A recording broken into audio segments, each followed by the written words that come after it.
రఘునందన్ రావు అన్నారు. సిద్దిపేట జిల్లా వర్గల్ మండల కేంద్రంలో రోడ్ షోలో రఘునందన్ పాల్గొన్నారు.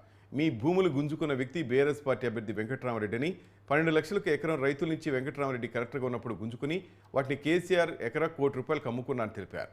గజ్వేల్ నియోజకవర్గ వ్యాప్తంగా 1500 ఎకరాల భూములు రైతుల దగ్గర నుంచి గుంజుకున్న వ్యక్తి వెంకటరామరెడ్డి అని ఆరోపించారు. దుబ్బాకలో ఓడిపోయినా అని బీఆర్ఎస్ పార్టీ నాయకులు అంటున్నారని, కామారెడ్డిలో ఓడిపోయిన కేసీఆర్ అందరినీ గెలిపిస్తా అని రాష్ట్రమంతా తిరుగుతున్నాడు, దానికి మీ సమాధానం చెప్పాలన్నారు రఘునందన్. 370ని రద్దు చేసి కాశ్మీర్ని దేశంలో కలిపితే కాశ్మీర్లో రాళ్ళు లేవు, బాంబులు లేవు, కాశ్మీర్ సుందరంగా తయారై సినిమాల్లో చూసినట్టు మళ్ళీ కాశ్మీర్ చూసేందుకు అవకాశం వచ్చింది.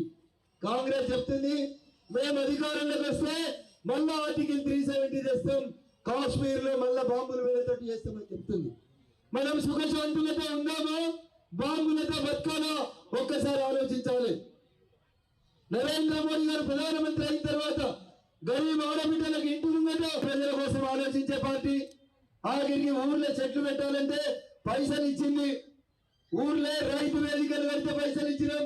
అంతకుపోయినాక ఊరవతల కట్టిన శ్మశాన వాటిక కూడా 10 లక్షల రూపాయలు నరేంద్ర మోడీ గారి ప్రభుత్వం ఇచ్చింది. మీకు అనుమానం ఉంటే మీ సర్పంచ్ గారిని లెక్కలు అడుగుండ్రి, గ్రామ పంచాయతీ లెక్కలు చూడండి. రాష్ట్ర ప్రభుత్వం ఇచ్చిన పైసల కంటే కేంద్ర ప్రభుత్వం నరేంద్ర మోడీ గారు ఇచ్చిన పైసలే ఎక్కువ ఉన్నాయి.